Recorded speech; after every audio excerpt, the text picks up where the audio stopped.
नमस्कार.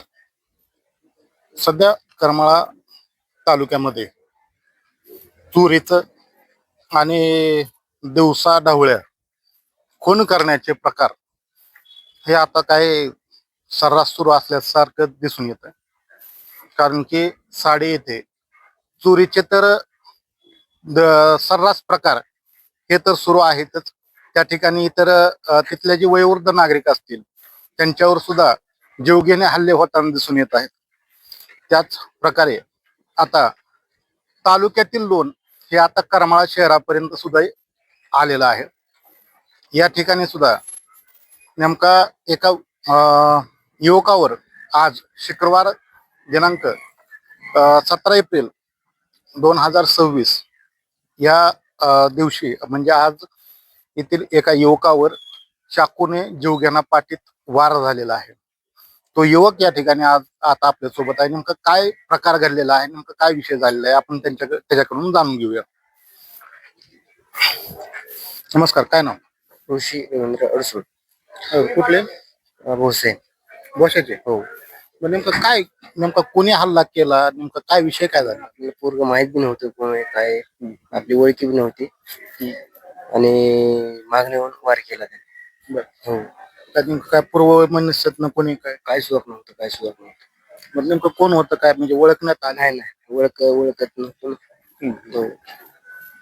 तुम्ही करमाळ्याला नेमकं काय मी सोनी ज्वेलर्स मध्ये कामाला आहे. बरं. कामाकडे चालला होता? हो, कामाकडे. साधारणतः किती वाजता तुमच्यावर हल्ला झाला? 10 वाजता बरोबर. 10 वाजता. हो. बरं. म्हणजे तुमच्या कामावर जाताना झालं? हो. काय या संदर्भात नेमकं कुठल्या ठिकाणावर झालं तुमच्या करमाळा शहरामध्ये?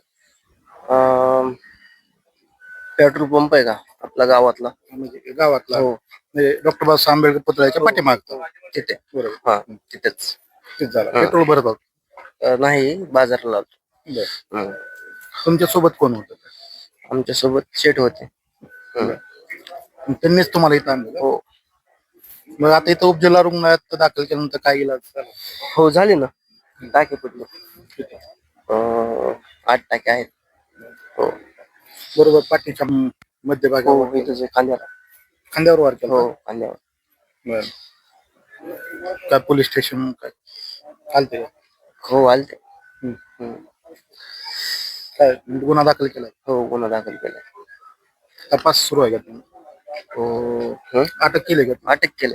अटक केली. हो. म्हणजे काय कोण होता काय, मी पोलिसांकडे कळलं का कोणाला अटक केलं? दुकानातलाच मुलगा होता तुमच्या? हो, शेठच्या. बरं. मी 1 तारखेला लागलो होतो कामाला. बरं. गाडीमध्ये पेट्रोल होती ना शेठची. बरं. तर मग आज कबूल केली त्याने, गाडी पेटवली. गाडी पेटवली.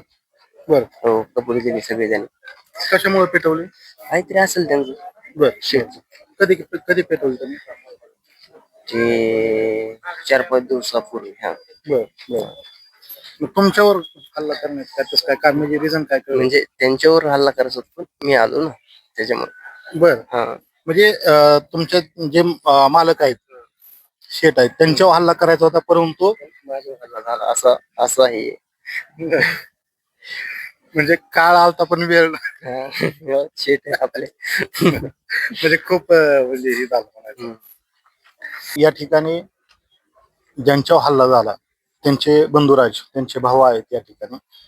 काय आज तुमच्या भावावर जीवघेणा हल्ला झाला, काय सांगाल? अशा पद्धतीचा हल्ला होणं तर चुकीचं आहेच, परंतु त्याच्यावर गुन्हा दाखल झाला पाहिजे, कारण नंतर त्यानं परत पुन्हा असा जीवघेणा हल्ला केला नाही पाहिजे. अशा व्यक्तीला त्याचा गुन्हा दाखल होऊन त्याला शिक्षा झालीच पाहिजे. तर सर्वसामान्य माणसाचा जीव आज सध्याच्या काळामध्ये अडचणीचं ठरत आहे. कुणीही कुठेही काही मनात आलं की हल्ला करायला लागलाय, त्याला प्रशासनाने किंवा पोलिसांनी लवकरात लवकर आळा घालावा अशी मी विनंती करतो. अटक केलेली आहे म्हणून समजते? हो, त्या मुलाला अटक केली असं समजते.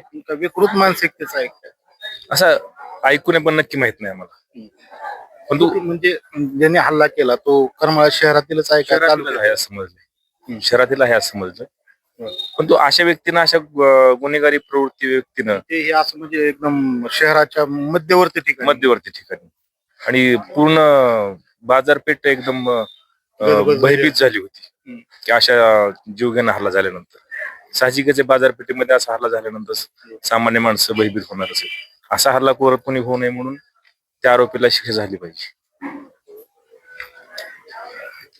तर नक्कीच या ठिकाणी ज्या ज्या युवकावर हल्ला झाला होता, खर तर ज्यानं हल्ला केला होता त्या माते फिरूच म्हणजे ज्याच्यावर हल्ला करायचा होता तो युवक नव्हताच. खर तर तो ज्या ठिकाणी काम करतोय तेथील जे काय दुकानाचे मालक आहेत त्या मालकावर हल्ला करायचा होता, असा एक त्याच्या मागचा तो प्लॅनिंग होता, उद्देश होता. परंतु त्या ठिकाणी तो हल्ला ह्या संबंधित युवकावर झालाय. त्यामुळं जे मालक होते, ज्या दुकानाचे मालक आहेत, त्यांच्या जीवावर हे सर्व काही बेतलं असतं. परंतु युवकाच्या हे खांद्यावर वार झाला. त्वरित त्याला या ठिकाणी आणलेला आहे. 8 टाके पडलेले आहेत. सकाळी 10 वाजता हल्ला झालेला आहे आणि करमाळा पोलीस प्रशासनाने सतर्कतेनं त्या आरोपीला पकडलेलं या ठिकाणी आता आपल्याला समजतंय. तरी अशा प्रकारचे जर हल्ले होत असतील तर ह्या माते फिरू किंवा अशा प्रकारच्या ह्या कुठेतरी समाजामध्ये भीतीचं वातावरण पसरवणाऱ्या अशा व्यक्तींचा वेळीच बंदोबस्त करून त्यांना कठोरातील कठोर शिक्षा दिली पाहिजे. कारण की वरकटनियतीही असाच प्रकार समाजामध्ये तेढ निर्माण करण्याचा झाला होता. परंतु वेळीच करमाळा पोलीस प्रशासनाने या सर्वच गोष्टींवर आळा घातला आणि हे जे प्रकरण वाढणार होतं त्यामध्ये सुद्धा पोलीस प्रशासनाने कुठेतरी सामंजस्याची ह्या समाजातील ह्या सर्वच गोष्टींवर सामंजस्याची भूमिका घेत वाद मिटवलेला आहे. तरी अशी जी काही विकृत मानसिकतेची अशी जी माणसं समाजामध्ये फिरत आहेत त्यांना वेळीच आळा घालून त्यांच्यावर कठोरातील कठोर शिक्षा झाली पाहिजे. तरच इतर सुद्धा जे काही व्यक्ती असतील जे समाजामध्ये भीतीचं वातावरण पसरवण्याचा प्रयत्न करत आहेत त्यांच्यावर वेळीच आळा बसेल. संघर्ष न्यूज सोलापूरसाठी सिद्धार्थ वाघमारे, करमाळा.